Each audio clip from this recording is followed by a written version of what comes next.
जय गुरु जी, शुक्राना गुरु जी। जय गुरु जी संगत जी। आइए संगत जी, आज हम जानेंगे कि कैसे गुरु जी महाराज सिर्फ और सिर्फ अपने सत्संग सुनाकर ही संगत को ब्लेस कर देते हैं, उनकी लाइफ को सेव करते हैं।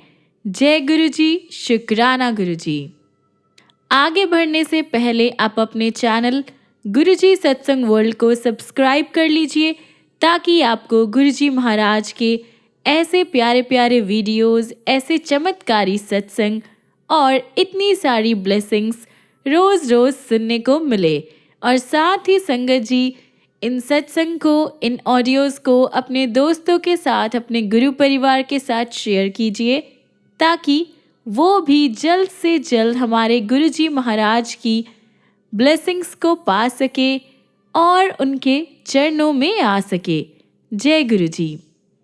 और हाँ संगत जी, आप में से कोई भी संगत अपना सत्संग हमारे साथ शेयर करना चाहते हो, गुरु जी का शुक्राना अदा करना चाहते हो और अपना एक्सपीरियंस अपने दोस्तों के साथ बांटना चाहते हो, तो नीचे दिए गए ईमेल आईडी या फिर व्हाट्सएप नंबर पर आप हमें मैसेज कर सकते हैं। आपके सत्संग भी बहुत जल्द ही शेयर किए जाएंगे। जय गुरु जी, शुक्राना गुरु जी। आज का पहला सत्संग हम सुनेंगे अश्विनी एवं राजेंद्र देव का।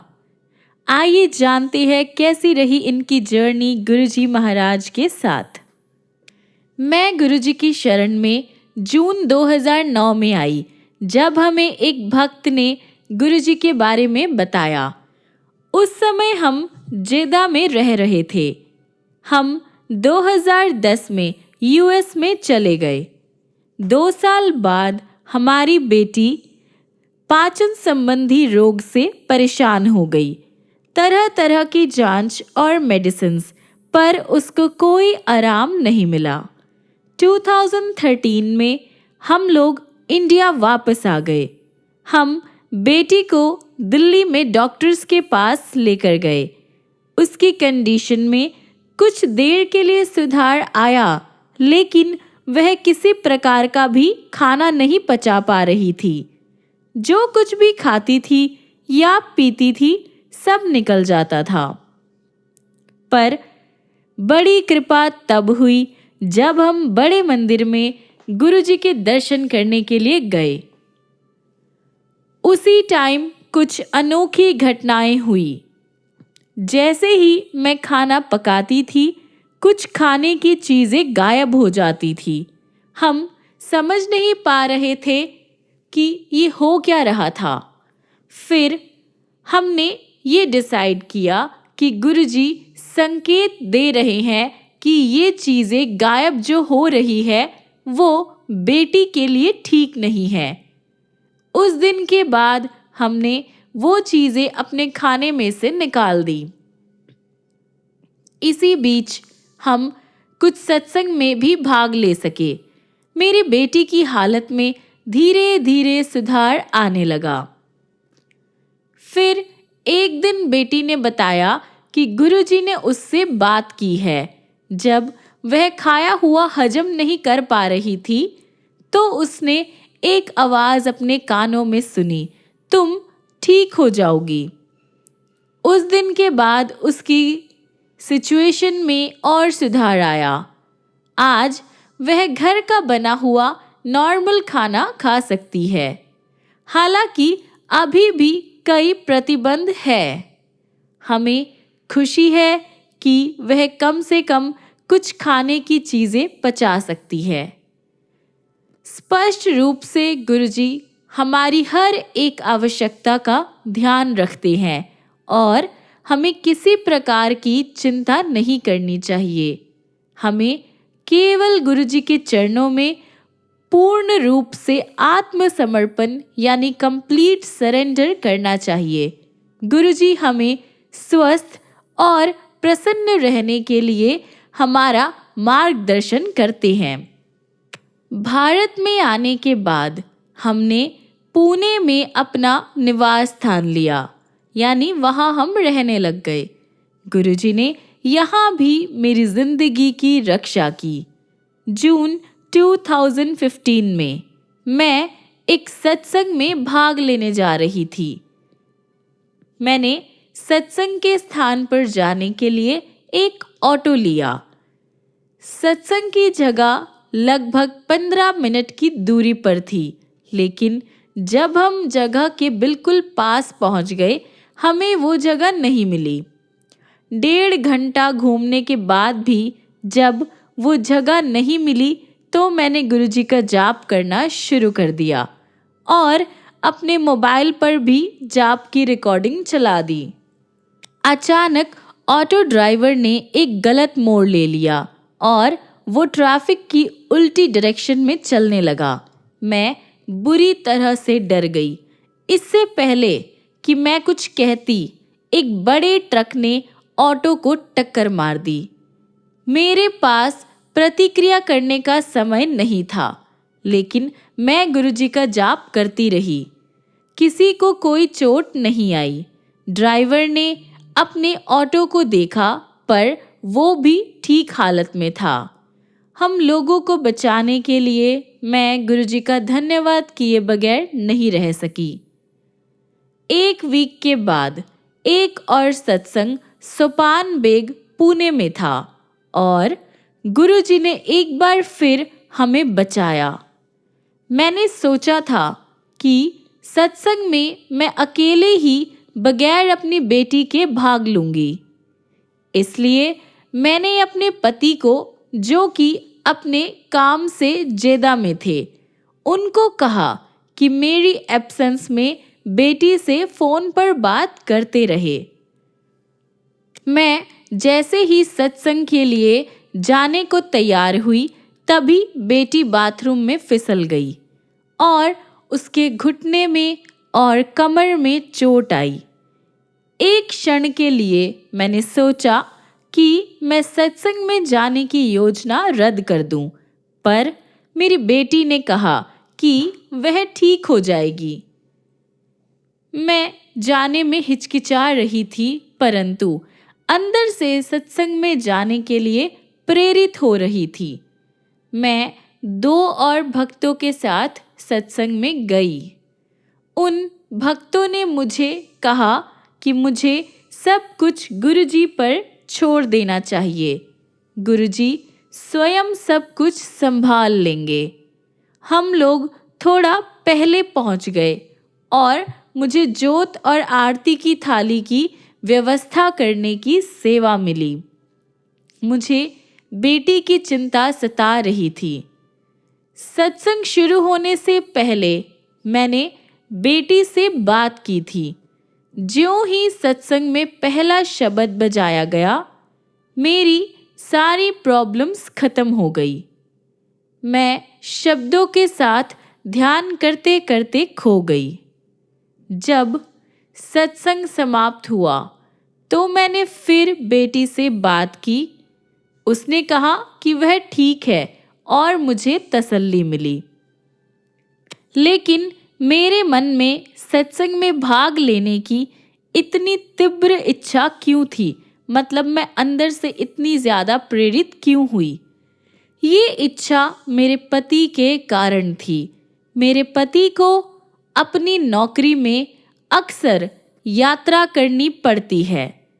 जेदा में रविवार सप्ताह का पहला काम करने वाला दिन होता है।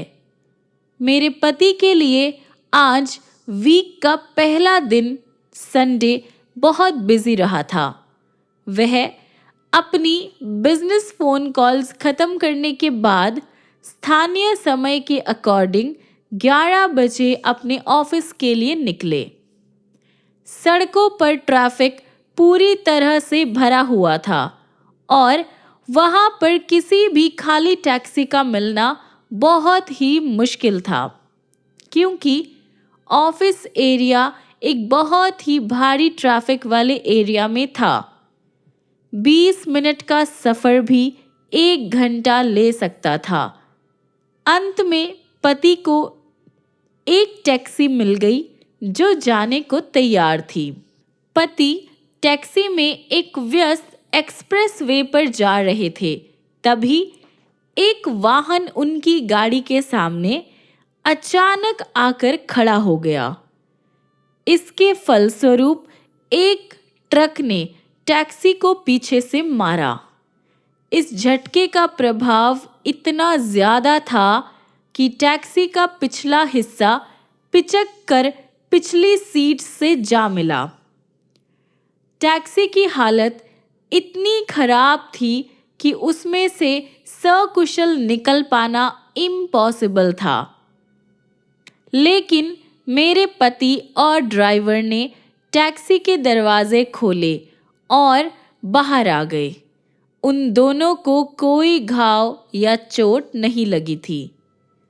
तीनों लेन्स में से ट्रैफिक रुक गया क्योंकि एक्सप्रेस वे पर खाली टैक्सी जिसमें सवारी न हो वो नहीं चलती। इसलिए मेरे पति सर्विस लेन में दूसरी टैक्सी की तलाश में जाने लगे। तभी एक टैक्सी ड्राइवर ने आकर पूछा, सब ठीक है? मेरे पति ने हाँ में जवाब दिया। तब ड्राइवर ने पूछा, आइए सकूरा प्लाजा चलना है ना? मेरे पति को आश्चर्य हुआ कि ड्राइवर को कार्यस्थान का पता कैसे पता था।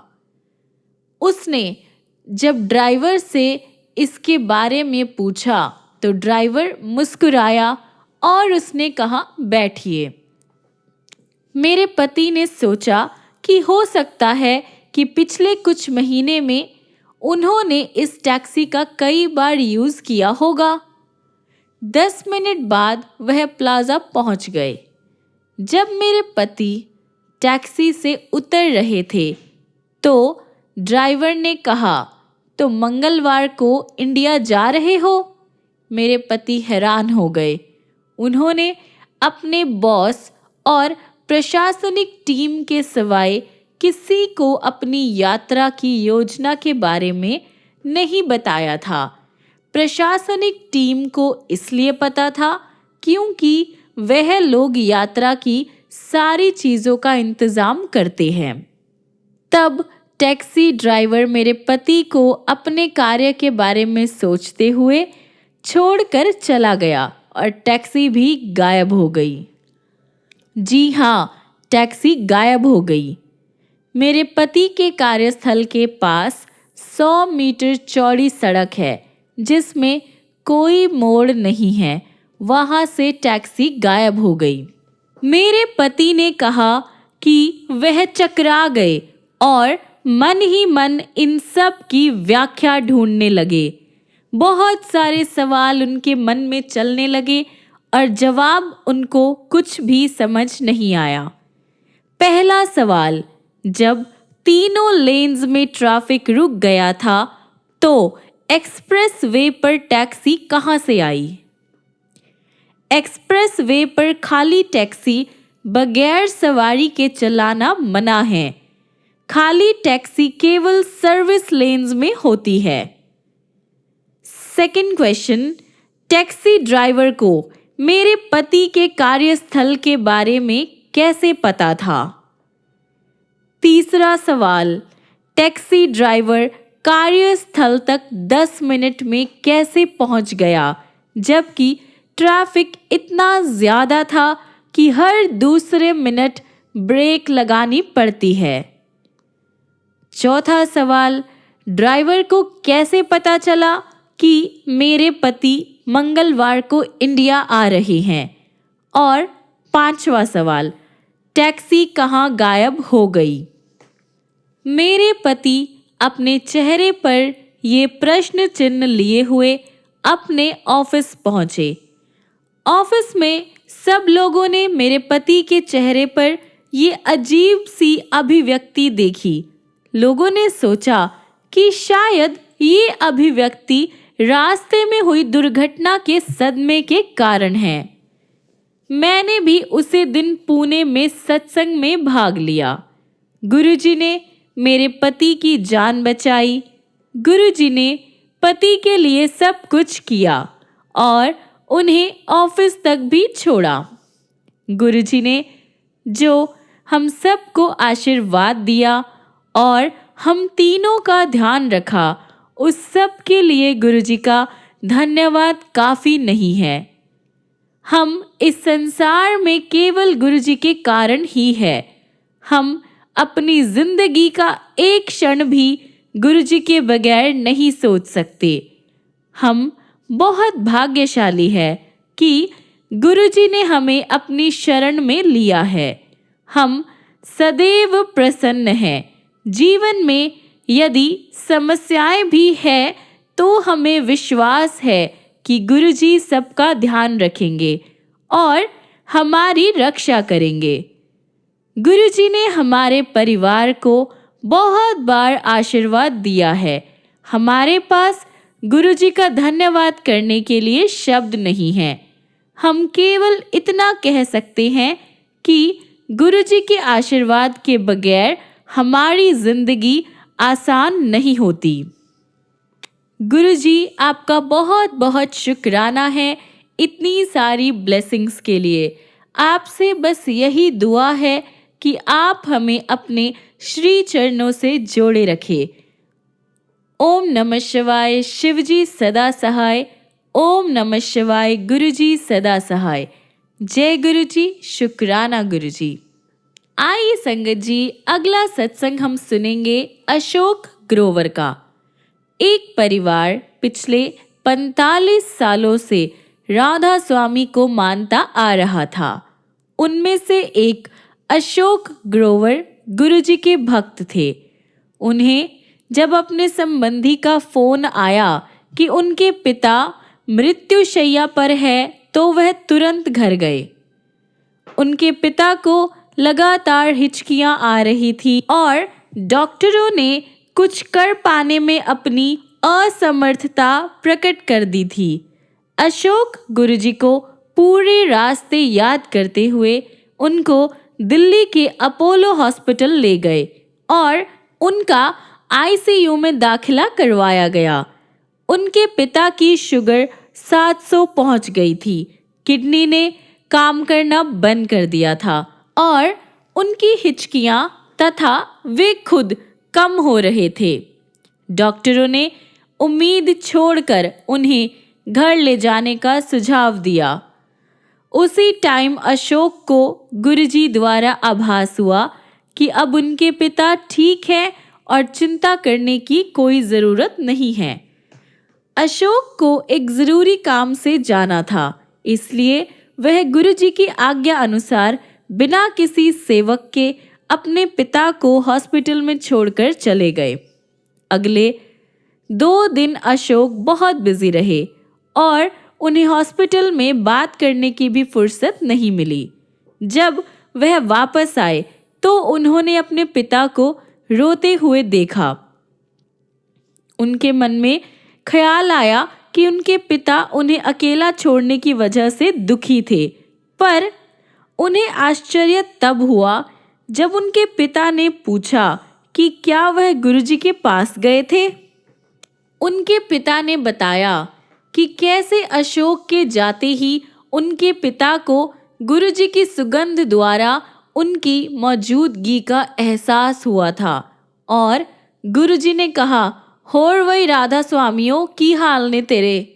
पिताजी ने कहा कि उन्होंने बाबा जी राधा स्वामियों के प्रधान से अपने को बचाने के लिए प्रार्थना की थी, पर गुरुजी ने आकर उनकी रक्षा करी। गुरुजी ने उन्हें दोबारा जांच करवाने की सलाह दी। ये कार्यवाही 2 दिन तक चली। उस दौरान उनके पिता को गुरुजी की सुगंध आती रही। परिणाम आने पर डॉक्टरों को विश्वास नहीं हुआ और वे अपने परीक्षणों पर ही डाउट करने लगे। उनके अकॉर्डिंग उनके पिता को कोई रोग नहीं था। उन्होंने एक इंसुलिन इंजेक्शन की सलाह दी, पर अशोक के पिता ने मना करते हुए कहा कि अब उन्हें दवाइयों पर विश्वास नहीं रहा और अब सबसे बड़े डॉक्टर गुरुजी की अनुमति से ही वे इलाज करवाएंगे। 1 हफ्ते बाद अशोक के पिता गुरुजी के पास आए तो गुरुजी ने वही शब्द कहे, होर वही राधा स्वामियों की हाल ने तेरे। फिर गुरुजी ने उन्हें बताया कि उन्होंने उन्हें नई जिंदगी दी थी। ये देखकर कि गुरुजी ने कैसे परिवार के मुख्य की रक्षा करी थी, परिवार के सारे मेंबर्स ने गुरुजी के पास आना शुरू कर दिया और ये अनुभव किया कि वह साक्षात भगवान की पनाह में हैं। गुरुजी ने एक बार अशोक को आदेश दिया कि वह अपना कारखाना बंद कर यंत्र औजार आदि सब कुछ बेच दे। अशोक को पता था कि गुरुजी के इस आदेश का पालन करना होगा। अगले 15 दिन अशोक इसमें ही बिजी रहे। मशीनें खरीदे हुए दामों पर बिकी और बाकी का सारा सामान भी बिना किसी नुकसान पर बिका। किसी को समझ में नहीं आया कि गुरुजी ने अपने भक्त को अपना व्यापार बंद करने का आदेश क्यों दिया। 3 हफ्ते बाद वह व्यापार पुराना घोषित कर दिया गया और कई लोगों को भारी नुकसान उठाना पड़ा, पर अशोक बच गए थे। उन्हें खुद परमात्मा ने बचाया था। गुरुजी के आदेश का पालन करने में सदा लाभ ही रहेगा, क्योंकि वे कभी अपने भक्त के भले के अतिरिक्त कुछ नहीं करेंगे। एक दिन अशोक की 10 साल की बेटी गुरुजी के दर्शन करना चाह रही थी। अशोक खुद बड़े मंदिर के आयोजन में बिजी थे। उन्होंने एक भक्त से अपनी बेटी को बड़े मंदिर लाने का निवेदन किया। वह बड़े मंदिर आई, पर एम्पायर स्टेट जाने की भी जिद करती रही, जहां गुरुजी विराजमान थे। उसे वहां ले जाने वाला कोई नहीं मिला। पूरी रात वह रोकर गुरुजी से उनके दर्शन के लिए प्रार्थना करती रही। अगले दिन सुबह सब आश्चर्यचकित रह गए जब गुरुजी स्वयं बड़े मंदिर पहुंच गए। तब अशोक ने बताया कि उनकी बेटी रात को उन्हें याद कर रही थी। गुरुजी मुस्कुराकर बोले कि इसी कारण वे उससे मिलने वहां आए हैं। गुरुजी की कृपा से उनकी बेटी अपनी कक्षा में प्रथम आई और तब से हमेशा एक प्रतिभाशाली बच्ची रही है। गुरुजी की अपार ब्लेसिंग्स है मुझ पर और मेरी पूरी फैमिली पर। गुरुजी, आप बस हमें अपने श्री चरणों से जोड़े रखना और अपने सारे संगत परिवार को ऐसे ही ब्लेस करते रहना। जय गुरुजी, शुक्राना गुरुजी। आइए संगत जी, अगला सत्संग हम सुनते हैं अश्विनी शर्मा का। गुरुजी से मिलने के बाद मैंने नर्क से स्वर्ग तक की दिव्य यात्रा करी है। मेरी समस्याएं मेरी शादी के तुरंत बाद ही शुरू हो गई थी। मेरी पत्नी गीता, उसे कष्टदायक अस्थमा रहता था। वह रात भर सो नहीं पाती थी और घबराई रहती थी, क्योंकि उसकी माँ भी अस्थमा से परेशान रहती थी। अतः उसे पता था कि इस रोग की पीड़ा कैसे रूप धारण कर सकती है। जैसे ये कम नहीं था, मेरी बेटी तान्या को भी दमा हो गया। पूरा परिवार परेशान रहता था। उनकी मेडिसिन्स के लिए मैं बाजार के चक्कर काटता रहता था। उनका खाना बहुत ही संतुलित रहता था। वह अति क्षीण हो गए थे और उनके शरीर और मुख का रंग काला पड़ गया था। फिर इस दास को गुरुजी के दर्शन का सौभाग्य प्राप्त हुआ। केवल गुरुजी को ही हमारी नारकीय जीवन का ज्ञान था। वह असंभव को संभव कर सकते थे। इस प्रकार गुरुजी के मात्र कल्याण कर दित्ता कहने से ही गीता और तान्या दोनों ठीक हो गए।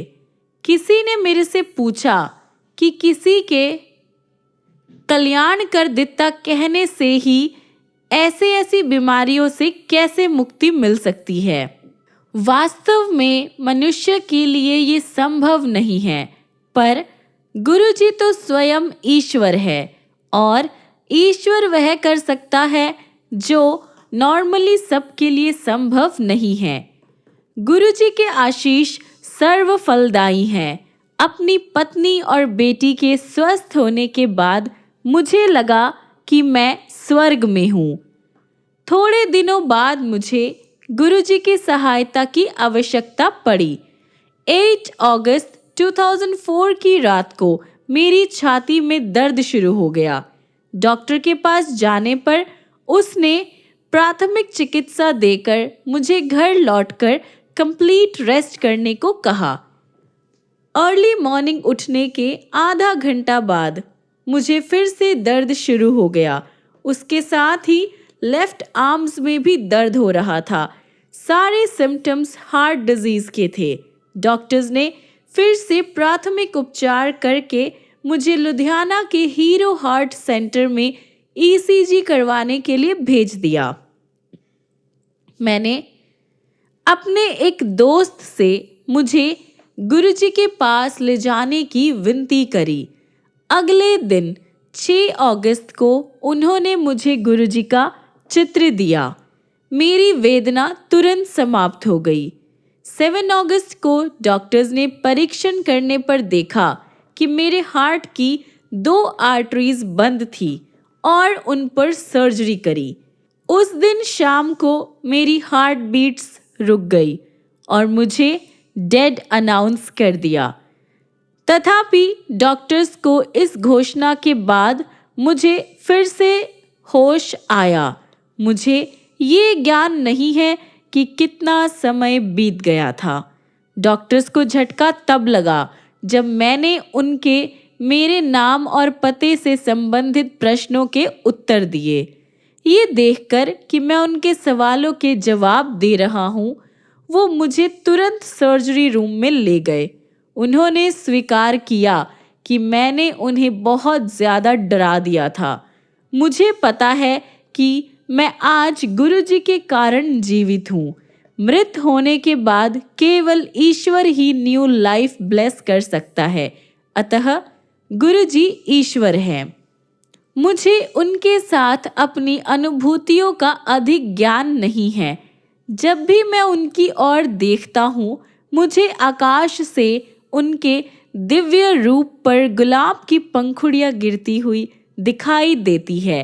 मैं उनकी कृपा से नर्क से स्वर्ग तक गया हूँ और प्रार्थना करता हूँ कि मैं उनकी आशा के अनुरूप कार्य करता रहूं और किसी भी कारण से कभी भी विचलित नहीं हूँ। गुरुजी बहुत बहुत शुक्राना मुझे न्यू लाइफ ब्लेस करने का। जय गुरुजी। आइए संगत जी, हम अपने आज के सत्संग को यहीं पर विराम देते हैं और ख़त्म करने से पहले हमारे गुरुजी महाराज का मंत्र जाप करते हैं। ओम नमः शिवाय, शिवजी सदा सहाय। ओम नमः शिवाय, गुरुजी सदा सहाय। ओम नमः शिवाय, शिवजी सदा सहाय। ओम नमः शिवाय, गुरुजी सदा सहाय। ओम नमः शिवाय, शिवजी सदा सहाय।